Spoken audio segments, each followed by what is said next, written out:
Bag! Ala ka dyan.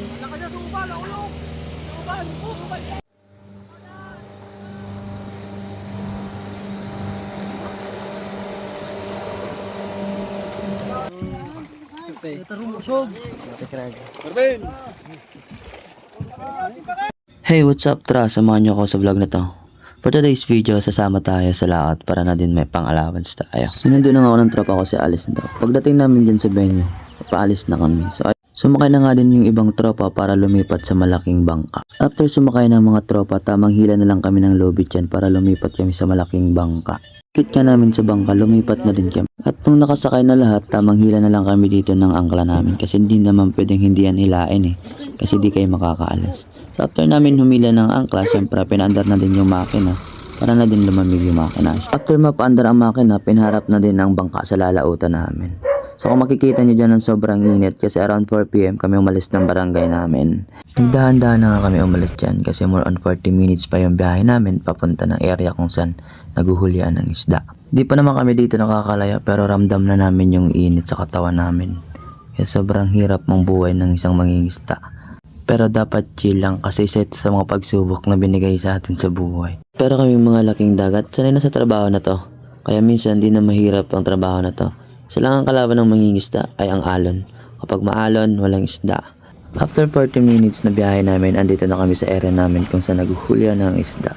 So dito pa lang makikita nyo lumalaki na yung alon at lumalakas yung hangin. Pero naka-standby kami dito kasi gusto namin umuwi kami may isda. Di lang kami nag-iisang bangka dyan. Meron din sa taas, meron sa baba. Lahat kami naka-standby pa kasi may lumitaw na isda. Dito tamang ikot-ikot lang kami baka sakaling may lumitaw na isda.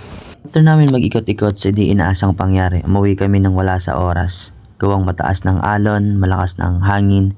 Di na namin pinilit pang mag-standby sa ganong oras. Pwede naman kinabukasan ang laot kaysa kung ano may mangyaring di inaasaan. Isa lang buhay natin, kaya ingatan natin. Yung pamilya ang nag-aantay sa atin sa bawat paggawi, galing trabaho. Ang trabaho ay nandyan lang yan, pero ang buhay ay iisa.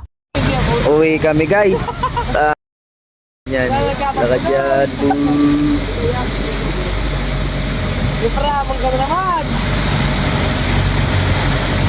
Ang palad. Tulis ka daw. Di kaya guys. Di kaya guys.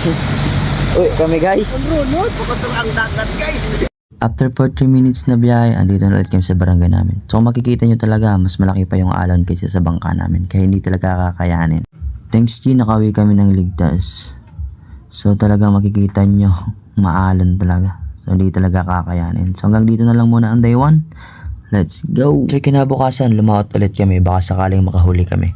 Around 4 AM na ng madaling araw kami umalis ng barangay namin. Same spot pa din kung saan kami lumaot ng isang araw.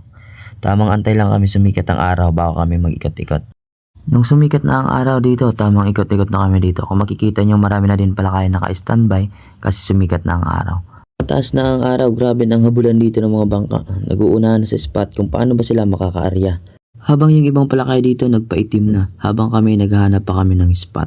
Sabi kung mahina ang mata mo dito, di ka pa pala rin makahanap ng spot. Habang nag-iikot-ikot kami dito, may nakita na nga ang manager namin dito. Kaya hindi nagdalawang isip na bagsakan agad ng lambat. Na nakita din ng isang palakaya ang nakita naming gipaw. Kaya di na nagdalawang isip na bagsakan ito. Dito makikita nyo kung paano ang sapalaran ng isang mangingisda sa kaligtaan ng dagat. Mahirap man pero kinakaya kahit tugot pawis ang puhunan. Pagampas ng alon, tila may kasamang bugtong hininga.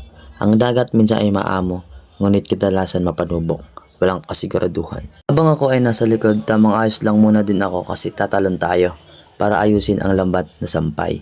Yes, that's me. Mag-isa lang akong tatalon dyan kahit sobrang lamig para maayos ang sampay na. Wala nang takot kahit nag-iisa. Nakasanayan na mula ng bata pa. Hubog na sa karanasan kaya binibasic na lang.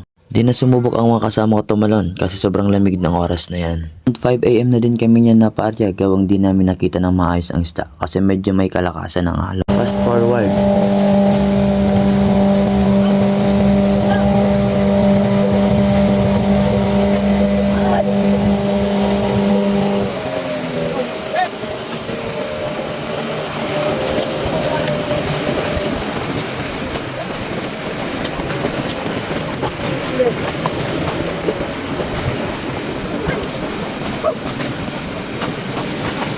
At sa di inaasahang pangyayari, lumabas ang isda. Gawang natupi ang lambat namin.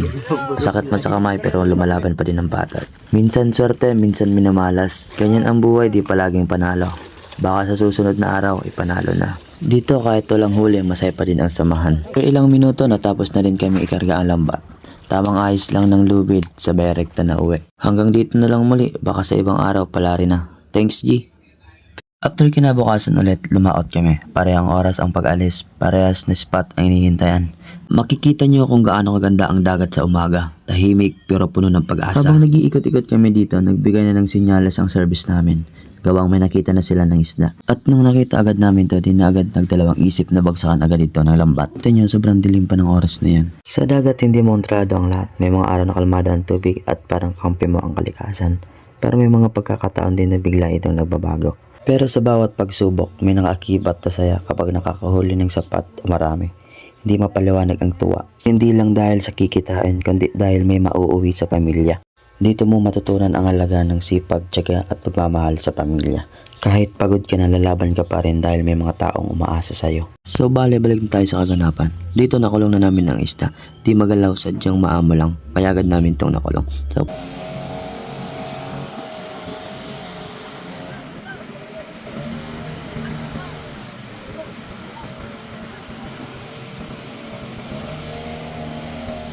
after ng ilang minuto, paghila ng lambat sa kabila ng hirap at pagod na uwi sa tuwa nang dahil may nahuli. Kantiman pero bawi ang pagod. Ang simpleng biyaya na ito ay nagpapaalala sa amin kung bakit kami patuloy na lumalaban.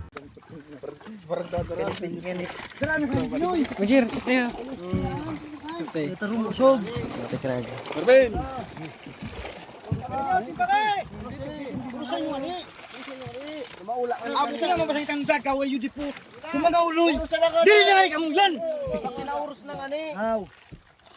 Oh, dara na di. Police na muna di. Kuya police na nga ni, kuya mga dara. Salamat kaya kan Ribid pa no. Salamat kay inikan kaya.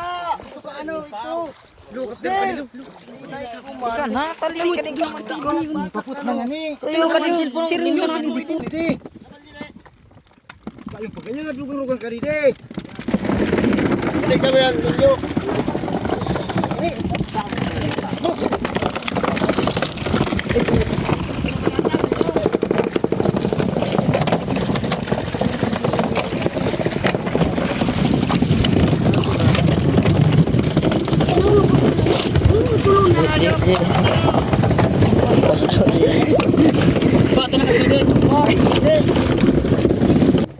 Uli ini samok nun toy.